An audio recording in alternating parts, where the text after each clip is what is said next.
Congratulations and welcome to the Hawk family. We are super excited to have you in our fall 2020 class. Today's session is going to give you an overview of the social work program, how it works in Hunter, what to expect, what classes you'll be taking, and so forth. And the best part, you actually get to hear from students who are currently part of the program as well. So without a further ado, my name is Irina. I'm part of admissions team here at Hunter, but I would like to introduce our BSW program members. First up is Professor Ortega-Williams. Good afternoon. It is an honor to be here with you today and to be with two current scholars, amazing social workers in becoming here at Silberman. Thank you so much to both of you for joining me, and thank you so much to each student for joining us for this session. And also a fun fact about me, I am a Hunter graduate as well. So it's really an honor to be back and to be at the school full time and being able to shape social work for the future. And that's me. And I go by she and her. Awesome. So let me introduce the students as well. Who would like to go first? Let's start with Eric. Sure. My name is Eric. I'm a junior in the program. And thanks so much for having me. I'm excited to talk about a program that has been really good to me. Awesome. Stephanie? Hi, my name is Stephanie. I'm a junior. My pronouns are she and her. And I'm grateful for being here right now and getting to talk to you guys about the program. I really enjoy being in the program. So I hope you guys get into it. Awesome. So we're going to get right into the program description before we go in. For those who are participants, please take a look at your options. There's a Q&A section. If you have any questions during the session, don't hesitate to ask. We will save them all for the end, and we will answer them at the end of the session. If you have questions specific to students, make sure you put their names in there. And if you have just general questions, we'll answer those as well. So have fun. Great. So I'll just go over the general logistics of the program. And after that, I'll just have a candid conversation also just about why us? Why are we here to talk about the program? What is it that we love the most? And what is it that we are learning and getting out of being a part of this program? And so I'll start off with some of the logistics. To apply to the BSW program, we have a deadline of April 15th every year.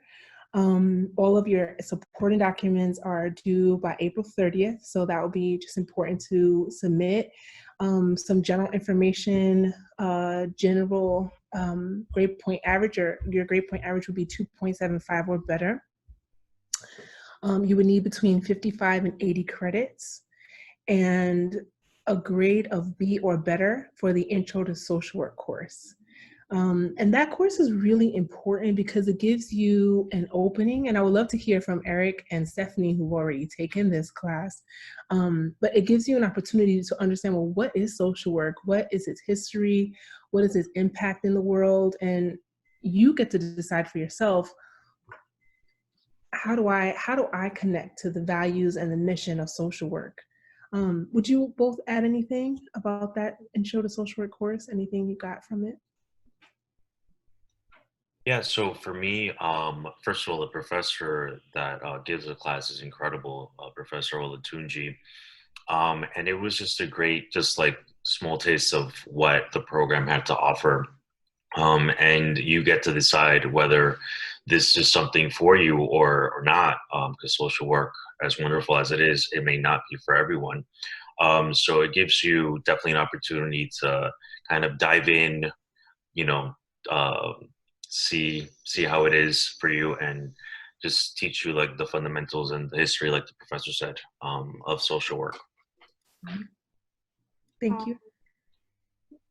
Yeah, so I just wanted to add in that I took the program in the summer, so at that point I could have decided if I wanted to stay in the program because I got accepted at that point, or if I didn't want to stay. And also, like they said, get an insight on what social work is and if I'll be passionate in that field, and we had to do 32 hours of internship. So that really gave me an insight of different populations and stuff like that. So I did enjoy that. And the 32 hours is required. So, but it's more like you're giving back to your community. So it doesn't really feel like you're being forced to work without getting paid. If you're passionate about it, I'll feel like you're giving back to your community. Yeah. Thank you. Were there any aha moments you had during your internship when you were making that decision of like, Yeah. What was an aha moment for you? Well, I volunteered for New York Cares. So in that organization, there's various populations. I got to choose where I wanted to volunteer. And I'm still able to do it till now. It's actually open to whoever wants to join. You guys can even join today if you guys wanted to. Well, not literally today, since we're supposed to be inside, but you just have to do an orientation and you're in pretty much. And I got to volunteer with a lot of people with disabilities and elderly people, and I didn't really have that much experience with that population. So when I started there, I'm like, wow, I really want to, pursue this, and I want to be a social worker. And then I really enjoyed that. Thank you. Eric, would you add anything, or we can just? Yeah, sure. I got to work with the senior population at a day center, and I guess my aha moment was when this woman was telling me a story, and I don't know, I kind of cried in the bathroom afterwards because I just cared so much and I wanted to be there so bad, and I was so happy. I mean, I knew for a while, but that's when I really knew, like, this is where I need to be. I had a moment when I was a Hunter student. I actually had a different major. I had a really hard time in one of those courses, and I had to rethink my whole life direction. I had to think about what was it that I was actually good at. And when I really got quiet and also went to, I think at that time it was like maybe Hunter East to the career development office, I had to think about what is it that I do that I could do well. And it was help people and listen to people and also share and to talk. And so I was like, who does that? And I found social work. And that's literally how I found the career that I've been in for the past 20 years. And it just changed the course of my life also, to have an opportunity to show up for people in a time when all of their strength is being acquired by whatever the circumstances are. And so to me, social work is that kind of opportunity where we're showing up and we're also trying to transform the systems that are also creating those same conditions. So showing up for the individual and creating change overall. So just a couple more logistics. If you already taken the Intro to Social Work course, if you came from BMCC, like Stephanie mentioned earlier that she had, you would not need to take that course if you've already taken a course that's equivalent at BMCC. Otherwise, you would need to take the course at Hunter. And then you would be able to submit your other documents like your transcript or resume and a personal statement, 2 letters of recommendation. That's preferable. One that's academic and one that's professional. So if you do have volunteer experience or an internship experience, then that would be also helpful to share with our admissions team. And then also just the verification that you've completed the 32 hours. Because something that I think that sets social work apart from other professions is that it's an applied field. We're learning about theories, we're building our knowledge base, we're building a skill base so that it can be applied, so that you can do something with it. It's not just knowledge for knowledge's sake. So having an internship, it's our cornerstone pedagogy, actually. It's the way to become a social worker. It's having that moment of apprenticeship that's so important to really understand what the profession is all about. And then After you submit your materials, then you would hear that you were accepted to the program or not. And then you would have a 2-year professional study in social work. And I just think it's such a powerful degree. You get a chance to focus on 2 different tracks: child welfare, where you are building the skills and knowledge necessary to work with young people and their families, or care coordination, which is looking at how you're providing resources and supporting the mobilization of resources and navigation through systems, in particular in healthcare, and provide psychosocial support. And so, lastly, I'd say in your junior year, you'll do 200 hours of an internship. So that's 7 hours a week. And then in your senior year, it doubles to 400 hours. And that's 14 hours weekly, usually 2 days. And it's an unpaid internship. And you'll be at the same agency generally for the 2 years. And so some people have found that they've been hired by their agencies because they were able to build a rapport, and there was also a particular need in that agency. It's not guaranteed, but there are possibilities. Yeah, and then if anything, that position, the network that you get from being in a place for 2 years also can help you with finding a career in other agencies because everyone's connected. So those are the general logistics. Besides knowing that you'll be a dual citizen, you'll be taking courses on the 68th Street campus and also the 119th Street campus. So the East Harlem and also Midtown. And so those are the major logistics that I could share. And I'll pause here. So we actually got a few questions, and some of them are directed at students. So can we start with those? Of course. All right. Eric and Stephanie, where do you see yourself going after getting a degree in social work? So I was thinking of just going straight for my master's after. Hopefully all goes well, I graduate, and because I've done the BSW program at Hunter, then I would be eligible for the accelerated master's program at Hunter as well, which I believe is, instead of 2 years, about a year and some change. So, I mean, as much as I want to dive into the field, I kind of also wanted to get my license first, but I'm not sure. We'll see. I may do work. I'll probably work with, there's so many populations with social work. That's what's exciting. Right now I'm working with undocumented immigrants. I may want to work with substance abuse later on. So it's a lot of possibilities. So I'm not sure yet. Awesome. Stephanie, how about you? Yeah, so I actually also want to get my master's in social work, and I know it's, since I'm in a BSW right now, it'll be easier for me to get into maybe Hunter's master's program, and then I would be having to do, I believe, less semesters. And I want to start off as a clinical social worker, so I want to like maybe work in a hospital first, and just to like find out what population I really want to work with. So then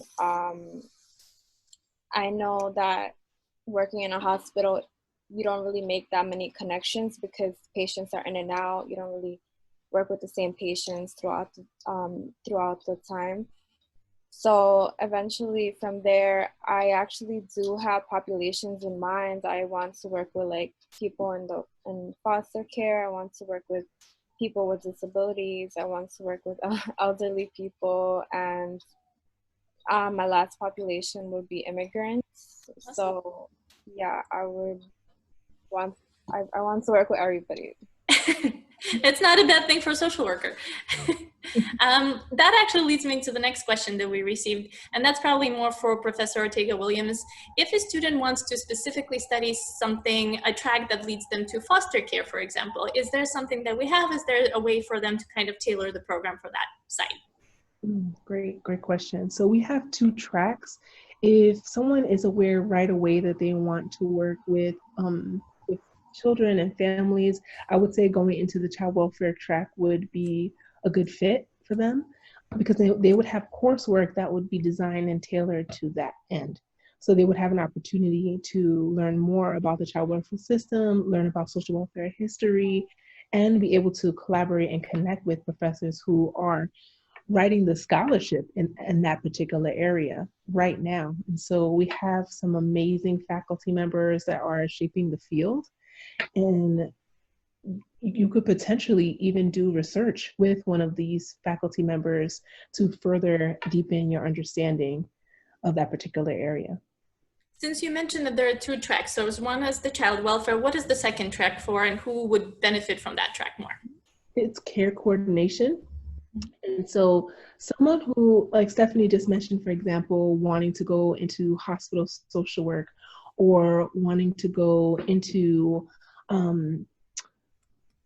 to work with seniors, for example. So being able to support someone with navigating multiple different institutions, multiple policies, being aware of, say, how do you help someone get access to mental health resources? This track would be one that you would want to focus on, and it would provide you again with the kind of skills and knowledge that you would need to be able to support someone with navigating those very different systems that have different requirements and expectations. Awesome, thank you so much. And what about a group of students who know that they may want to do social work, but may not necessarily have a field in mind? Do they have to necessarily pick the track from the start, or can they decide a little bit later? They need to pick from the start. And so what's good about the BSW program, and definitely Eric and Stephanie jump in, it's the BSW is a generalist program. So even though you choose two different tracks, one or the other, you are prepared to thrive as a social worker. And so those foundation level skills of problem solving and strength-based support will be a benefit to you regardless of what track you're choosing. So there's some parts of the work that would be more specialized, and then some parts that, again, are just preparing you for the field overall, and many different types of positions and impact. So, but I'll pass it to Eric or Stephanie if there's anything else you would add about the tracks and picking what that felt like to you. How did you both decide on the track? So Eric, let's start with you. How did you decide on which track to go with? So with children, I was a bit iffy. I wasn't too sure. I wanted to focus more on gerontology and geriatrics, palliative care, but it just so happened that my field instructor, so you have a one-on-one with somebody and you talk to them about your past history, your experience, your resume, and what population you want to work with. But she thought that I had too much experience. And then I thought, you know what, I agree. So I ended up working with undocumented immigrants. But I chose care coordination. Again, I guess I just want to echo what I said before. There's just so much possibility, so many options with care coordination. And there is also with child welfare. Just because you take the child welfare track doesn't mean that you have to work with just children. But yeah, just care coordination to me sounded a little bit more open. Excellent. Stephanie? Yeah, I feel like I chose care coordination because I knew I didn't want to specifically just work with children. It was more of on a broader scale. I want to work with various populations, including seniors to adults and stuff like that. So I feel like for me, care coordination was more of it will open, I guess, more doors for me in terms of what I was looking for. And also, like, I saw somebody ask if they wanted to, like, go into clinical. I guess there will be more care coordination, because in a clinical setting, there isn't only children, unless if you want to go into, like, geriatrics, which I'm not really that sure about, but But follow your gut. I'm sorry I also, I know Stephanie and I were both like, care coordination is the best. But, like, I followed my gut. I knew that I wanted to do social work, and I knew that I wanted to do it, particularly in Hunter. So if you know that if you have this gut, like you want to work with children, you're good with children, then go for it. Go for the child welfare. There's plenty of time for you to, like, open up in the future with social work, with other tracks, other populations. Awesome. Here's a good question that may sort of change gears a little bit. Do you have a favorite class that you've taken within your social work program? Obviously, it's Professor Ortega Williams because she's in here. But is there a different class or her class? What made it special and what was your favorite part about it? Yeah. Oh my God. Go for it, Steph. Well, my favorite class is actually a Professor Ortega's class. I had her for almost a year now. So what I really enjoy about her class is that it's not specifically like lecture based. We interact with our colleagues every single day, and she's just very understanding, and she has like that social work personality that, you know, she's very caring, and I could go on, but yeah, I'll just gather my thoughts and then you could. Yeah, no, right. So not just because she's here, but I mean, honestly, Professor Ortega Williams, it, like the shining star of the program. I mean, the content, how organized she is, the passion. I mean, we have a 3 hour class with her, 3 hours more or less, and it always goes really quick. And she's always connecting. You know, like she said, social work is about connecting. You know, applying theory to real life and your hopefully internship experience. So she's constantly just like pushing you to just connect these theories with the reality of what your career is going to be. Incredible class. Thank you. It's great to hear. I just want to say it right back at both of them because the real secret is that you transform the school. If we didn't have students like you, students who have really a real clear commitment to why they're there, a commitment to human beings, like we said the word population, right? Like that's professional jargon, but you're committed to people and you show up every class and you push me, you challenge me, you pull me to the side and you say, look, I want to talk about X, Y, or Z, or what about this article? You drive the learning in the class. There's no place like our school because of you, because of the students that we have. And I say that and I really mean that. When we talk about I teach human behavior in the social environment in the BSW program. This is my 3rd year teaching it. And every single year, we have people think about this with real life scenarios and bringing in examples from internships or thinking about our pandemic, thinking about what's happening in real life and how do these theories apply? What are the gaps? So in our class, we interrogate everything. They interrogate everything I say, and I interrogate everything they say. And we do that because we're pushing each other and to create a true learning environment, and it's reciprocal. So that's why there's so much engagement, is because they're powerhouses and they're hungry for the information and to transform it so that when they leave this program, it's going to the people who they're committed to, and they feel more prepared or more confident in the skills that they're wielding. And they make me the professor that I am. You probably answered like 6 of my questions that I had on the list already. I'm actually curious to find out, how do you feel about being at the School of Social Work versus the main campus? A lot of students tend to be nervous about being away from the main facility. So how do you feel about it? How do the students feel about it? What's great about it? Is there a downside to being away? Is there an upside to it? How is that situation? Good question. So I would say that I love Silberman. It feels like my second home pretty much. It's so, you know, the building itself is so nice inside. It's modern. I'm not really in the main campus unless if I have to like go to a different class or go to the library or something like that. But it's definitely, it has so much space. It has so much space. It has space in the cafeteria downstairs all the time to eat. It has quiet space in the library. It's just, you know, it's a very nice building. It's a little bit far. I'm not going to lie. It's like like 6 stops away in the 6 train from the main campus. Mhm. I have to travel there more from where I live, but I don't mind. Like, I just really enjoy that, being in that building, you know. Eric, has it had its benefits to be at the Silberman School of Social Work? I'm sorry. Absolutely, 100%. I mean, it's super calming, it's super quiet, it's super clean. I've heard many students complain about the main campus. You're not going to feel the same way about Silberman. Yeah, it's a little far away. Uh, However, the culture, the neighborhood is so rich in culture.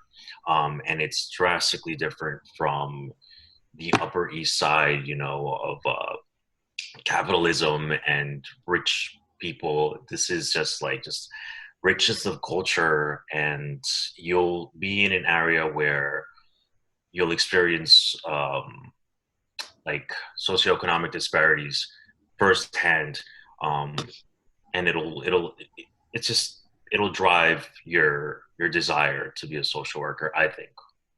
Mm. Professor Ortega, do you think that there are benefits in terms of internship placements given where the School of Social Work is? The internship team is amazing, and so internships are all throughout the city. So there are opportunities uptown, there are opportunities in Brooklyn. I mean, they're just opportunities throughout the city. So I think we definitely have built relationships in the neighborhood with organizations. We even have a like a navigator program that some people have their internships, and that's a really amazing opportunity to meet neighbors, because you're working side by side with neighbors from the community who are making a difference in their neighborhood, as well as partners. Awesome. I'm going to shift gears just one more time. A student asked, is there any student life at the Silberman School? Are there any clubs, anything that you can do sort of outside of the class? And that's probably more for Eric and Stephanie. So Eric, want to go first? To be honest, I'm not quite sure. I'm not quite sure. That's okay. Stephanie? I know that there's some like meetings that they have, or like that they could invite the public to. Well, not the public, probably just the students. I'm not that sure either. I think that's more of a question for Professor Ortega Williams. We have common days, and that happens every semester. And it's an opportunity for students to get together from across the program, and not just the Bachelor's of Social Work program, but also the Master's of Social Work program. So it's an opportunity to meet hundreds of students who you wouldn't normally be in contact with, so that you can engage in different activities. Like one session was about like suicide prevention, or another was on self-care, and having a day that's all dedicated to that. So it has different themes that are student driven. And so, yeah, I find them really powerful. Also, I'm really sorry, really quick before I forget, actually, since the students are all pretty much together for about 4 semesters, that kind of becomes your club. That kind of becomes your go-to, and it's also amazing that you're in a building with people that share the same ideals as you. To go to a setting where it's just like everyone has like very similar goals, that kind of makes it like a whole, like, your little, I don't know, niche. Absolutely. Empowering at times too, isn't it? It really is, yeah. Yeah. We have a few more logistics questions. So one of the questions that came in is there a way to have social work as a minor? And that's probably more for Professor Ortega. So there's a social work community organizing minor that one could take. And so if you want more information about that, please leave your information with Inina. I got it. Okay, and we can forward more information about the community organizing minor. So yes, the answer is yes. Absolutely. Something good, another logistic point, I guess, for all of our students who are attending. If you submitted your BSW application, the interviews are somewhat ongoing. Professor Ortega Williams said that the few people have been interviewed already, but the decisions will be coming out very, very soon, right? So keep an eye on your emails if you submitted those applications already. Make sure that you're not missing any interviews, any web sessions, or anything like that, because you want to make sure that you attend those. It's part of your interview process as a whole. And this decisions will be sent out via email as well. Yeah. All right. I think that's pretty much all we have on questions. Any last minute thoughts from you guys? Okay, so I would like to pose this question to my colleagues. To me, I think social work is about passion and is about social transformation. So what would you say, what would you really want people to know about the field of social work? If they're attending this because they could be potentially interested, what would you say is the core for you about what you're getting out of the program so far during your first year? And it could be anything at all. Any ahas, any light bulbs? I mean, like I said before, applying the theories to the internship, it's like the program is so intertwined with real life experience that it's difficult to be bored in it. And aha moment, the amount of resources, information that I know now about just how policy works, how interacting one-on-one with clients, because that's a requirement for you to be in a program. It's a lot, and you learn a lot. I've learned a lot. Yeah, I would say that if you want to go into the social work field, more of you have a passion to want to help people in general, and mainly minority groups, I would say, because that's the people that need the most help. And yeah. I'd say for me, my biggest insight, I would say my biggest insight so far has been, again, just how powerful it is to have so many different generations together. What makes Hunter's program so powerful is that you have students who are coming from all different walks of life, all different age groups. Literally, we just had a session where we divided into 3 different generations in our course, and had to think about, what does it mean to be a social worker from Gen X, or a baby boomer, or Gen I, or the I generation? So just thinking about who we are and what we bring, and knowing that it's a contribution, that each person is coming with so many strengths, and that's exactly what's needed in our field to be able to create the change that we believe can be possible. Thank you so much. I love that we're ending on such a positive note. For the students who are still here, once again, congratulations. Very, very excited to meet you this fall 2020 semesters. Go Hawks, right? All the way. And this video will be available online in about a week. So if anybody wants to check back, absolutely. And you will get some more information about the minors as well. So we'll send that email afterwards, probably by tomorrow. So keep track. And again, thank you so much for my panelists for joining me today, guys. Everyone, have an awesome afternoon. Bye. Take care. Bye-bye.